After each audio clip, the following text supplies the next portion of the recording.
Hello everyone.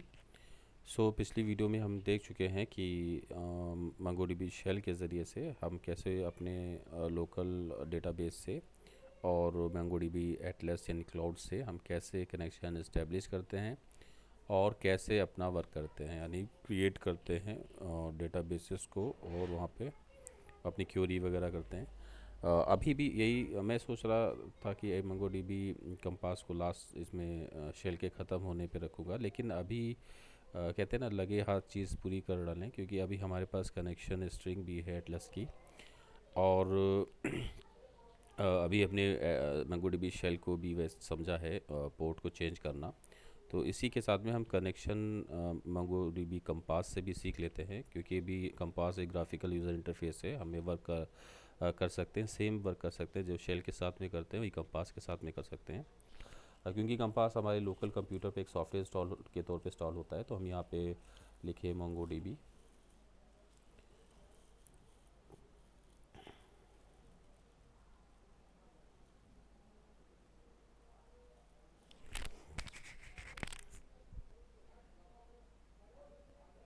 तो देखिए हमारे सामने मोंगोडीबी कंपास ओपन हो गया है। तो ये कनेक्शन मुझसे मांग रहा है कि न्यू कनेक्शन। और कनेक्शन स्ट्रिंग हमको इससे पिछले वीडियो में वो हमको पता था कि कनेक्शन स्ट्रिंग जो है कहाँ से हमको मिलती है, यानी ये पोर्ट नंबर हमें कहाँ से मिलता है, ये पिछले वीडियो में हम लोग देख चुके हैं। और अगर फिर से देखना चाहते हैं तो हम जा करके यहाँ पे प्रोग्राम फाइल्स में और हमारा मोंगोडीबी को हम ढूंढें। मोंगोडीबी ये डिफ़ॉल्ट लोकेशन है, क्योंकि मैंने लोकेशन चेंज नहीं की थी, तो ये सब आपकी भी लोकेशन यही होगी। और ये देखिए ये कॉन्फ़िगरेशन है ये, और मंगो डी करके लिखा होगा, ये फाइल है मेरी और ये ओपन भी है यहाँ पे। और देखिए इसमें मेरा पोर्ट नंबर मैंने यहाँ पे 27024 यूज़ भी किया है। तो इसके हम देखिए यहीं पे इसी को यूज़ कर रहेंगे मंगो डी कंपास में। और तो कनेक्शन हम दे देते हैं 27024। ये है हमने, क्योंकि कॉन्फ़िगरेशन फाइल में यही दिया है, तो इसी से कनेक्शन अब बन सकता है, क्योंकि मेरा सर्वर इसी पे चल रहा है। ठीक है, ये क्यों मैच कराते हैं हम लोग, क्योंकि सर्वर जो हमने कंप्यूटर स्टार्ट किया है, आपने लैपटॉप स्टार्ट किया होगा या फिर मंगो डीबी की सर्विस ऑफ़ करके ऑन की होगी, तो डिफ़ॉल्ट में से उसने यही पोर्ट्स को वहाँ से रीड किया था, तो उसी पे मंगो डीबी का सर्वर हमारा रन हो रहा है। तो हम यहाँ पे क्या करें, इसको कनेक्ट करते हैं, देखते हैं होता है या नहीं होता है। और ये हो गया है कनेक्शन। तो कितना अच्छा हमारे सामने ये है।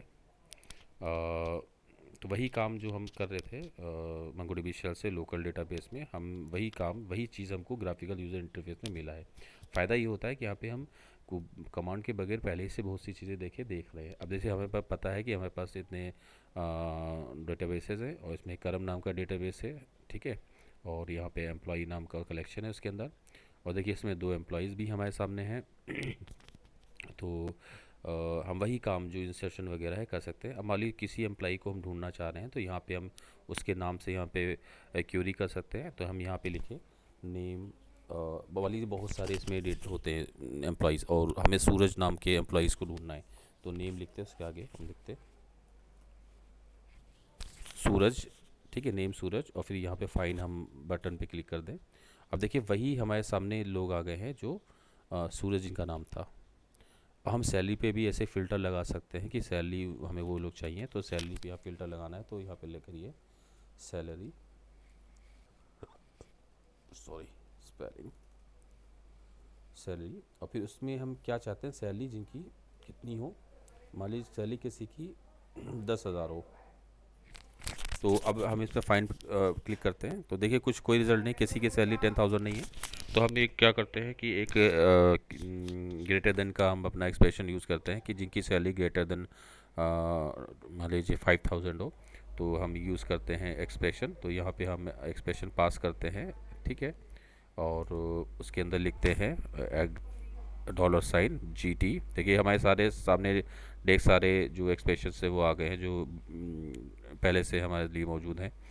और यहाँ पे क्या लिखते हैं 5,000, ठीक है। हमने ग्रेटर देन 5,000 लिखा। अब फाइंड करते हैं, तो देखते हैं हमारे सामने आता है। देखिए 2 हमारे पास डॉक्यूमेंट आ चुके हैं, जिनमें से एक डॉक्यूमेंट सूरज है जिसका सैलरी 12,000 है, यानी 5,000 से ज़्यादा है। दूसरा है हमारे ब्रजेश जिसकी सैलरी 20,000 है। तो हम यहाँ पे बगैर उसके करते हैं, हम अगर ब्लैंक कर देते हैं तो हमारे पास हम इसका मतलब ये कह रहे हैं इससे कि हमें सब कुछ चाहिए, तो फाइंड पे क्लिक करते हैं तो फाइंड, अब देखते हैं कि फाइंड क्या करता है। तो हमारे पास ये दो ही कलेक्शन ही है तो उसी को दिखा रहा है फाइंड। यस, दो दो ही डॉक्यूमेंट है तो दो दिखा रहा है। तो हम चाहे तो इसमें अपना क्वेरी भी कर सकते हैं।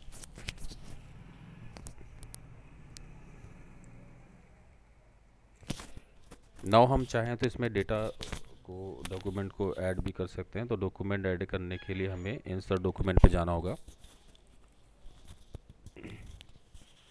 अब देखिए हम डॉक्यूमेंट अपना बना सकते हैं यहाँ पे। तो डॉक्यूमेंट बना बना लें यहाँ पे। तो हम यहाँ पे लिखते हैं डॉक्यूमेंट को, क्योंकि ब्रेसेस के अंदर ही दिया जाता है, जेसॉन फॉर्मेट होता है ये, लाइक अ जेसॉन। तो यहाँ पे हम अपना दे देते हैं, क्योंकि ये हमारा एम्प्लॉय टेबल है। देखिए ऊपर दिखा भी रहा है कि हम किसके अंदर हैं। तो हम यहाँ पे लिखते हैं अपना नेम। ठीक है, नेम होता है एम्प्लॉय का, तो इसका नाम है मान लीजिए वरुण। और इसके अंदर नेम के अंदर क्या है मेरे पास, मान लीजिए इसकी क्वालिफ़िकेशन है, क्वालिफ़िकेशन है और इसने क्या किया है, इसने एमटेक किया है। ठीक है, ओके, तो हम इसको लिख देते हैं एमटेक। और इसकी भी सैलरी है इसके पास, तो इसकी सैलरी है मान लीजिए 70,000 कर देते हैं। तो ये हमारे पास डॉक्यूमेंट एक हो गया है। तो अब हम क्या करते हैं, इसको यहाँ पे क्लिक कर दें और फिर हम इसको इंसर्ट कर देते हैं। देखिए हमारे पर ये डॉक्यूमेंट ऐड हो गया है वरुण। ठीक है, तो इसके पास क्वालिफ़िकेशन है, बाकी किसी के पास क्वालिफ़िकेशन नहीं है। यही नो स्किल का फ़ायदा होता है। ठीक है, और इसमें देखिए ग्राफिकल यूज़र इंटरफेस है। देखिए हमको कई ऑप्शन भी दे रहा है कि हम चाहे एज अ जेसॉन भी इसको देख सकते हैं। फिर जेसॉन में फ़ायदा ये होता है कि हम इसको कोलैप्स कर सकते हैं, इसके अंदर जो ऑब्जेक्ट हैं उनको फिर हम थोड़ा सा कोलैप्स और एक्सपेंड कर सकते हैं। ये फ़ायदा हमको मिल जाता है इसके साथ में। और यहाँ पे हम चाहे तो टेबल एज अ टेबल भी देख सकते हैं, कि जैसे क्योंकि हमारा एक टेबल का इंटरफेस बड़ा अच्छा लगता है कि अब देखिए इसमें क्या है।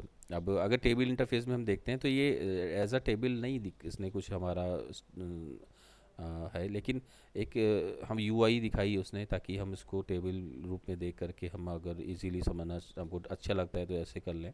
लेकिन एक चीज़ है कि देखिए क्वालिफ़िकेशन में नो फील्ड दिखा रहा है। तो ये इंटरेस्टिंग चीज़ है कि इसमें फील्ड ही नहीं है ये। ठीक है, और इसमें इसमें फील्ड है एमटेक, इसलिए इसने एक नाम एक फील्ड बनाई है। और फिर एड्रेस फील्ड सब में देखिए इसमें है, लेकिन इसमें नो फील्ड है। इसमें एड्रेस है केवल, कि इसमें ब्रजेश में केवल एड्रेस है, बाकी किसी में एड्रेस नहीं है। तो ऐसे ही एग्रीगेशन, स्कीमा, इंडेक्स, वैलिडेशन हम सब यूज़ कर सकते हैं। तो मैंने अभी यहाँ पे सिर्फ आपको दिखाया है, कनेक्शन बनाया कि किसके ज़रिए से बनाया है। ये मंगोडीबी कंपास के ज़रिए बनाया। अभी हम लोकल डेटाबेस पे, लोकल होस्ट पे 27024 पे वर्क कर रहे हैं। तो ये बहुत बढ़िया है कि मुझे दिखा भी रहा है किस पे वर्क कर रहे हैं। लेकिन हमें तो अभी इसी से हमें क्लाउड कनेक्शन भी चाहिए, एटलस कनेक्शन चाहिए। तो हम ये कनेक्शन जा करके डिसकनेक्ट कर देते हैं। और क्योंकि पिछली वीडियो में हम लोगों ने अपना वहाँ से कनेक्शन स्ट्रिंग एटलस से लाए थे, क्योंकि जिससे हम यूज़ कर सकते हैं यहाँ पे कनेक्शन के लिए। कनेक्शन बना कॉपी कर लिए स्ट्रिंग को, और यहाँ पे न्यू कनेक्शन में जा करके मैं पेस्ट कर सकता हूँ उसको। पिछली वीडियो में हम लोगों ने इसको यूज़ किया था मंगोडीबी शेल के साथ में। तो यहाँ पे हम इसके साथ भी यूज़ करते हैं। कनेक्ट पे क्लिक करते हैं, देखते हैं कनेक्ट होता है। और देखिए कनेक्ट हो गया ये, यानी जो चीज़ हमारा एटलस में है वो सारा का सारा हमको कॉपी यहाँ पे मिल गया है। तो हम देखते हैं उसमें, देखिए एटलस में हमारे पास कैडमिन नाम का डेटाबेस था, यहाँ भी है। एम्प्लॉय नाम का हमारे पास कलेक्शन है, प्रोडक्ट नाम का कलेक्शन है। देखिए हमको दोनों यहाँ मिल रहे हैं। हम सेम काम देखिए, ये तो हम सीख ही चुके हैं। ऐड डेटा लोकल, जैसे लोकल में किया था लोकल के लिए, ऐसे ही इसके लिए कर रहे हैं। देखिए ये क्लस्टर 0 पे कनेक्शन है, ये दिखा रहा है। हम सेम काम कर सकते हैं, फाइंड भी कर सकते हैं अपना, एक्सप्रेशन के भी कर सकते हैं, डायरेक्ट फाइंड कर सकते हैं। तो ये सेम चीज़ है, अब इसको दोबारा बताने से कोई मतलब नहीं निकलता है। तो हमने दिखा दिए कनेक्शन हमने बनाए हैं एटलस से, और कनेक्शन हमने बनाया है लोकल अपने डेटाबेस से। ठीक है, लोकल पोर्ट से। तो यहाँ पे डिस्कनेक्ट कर देंगे तो डिस्कनेक्ट हो जाएगा हमारा।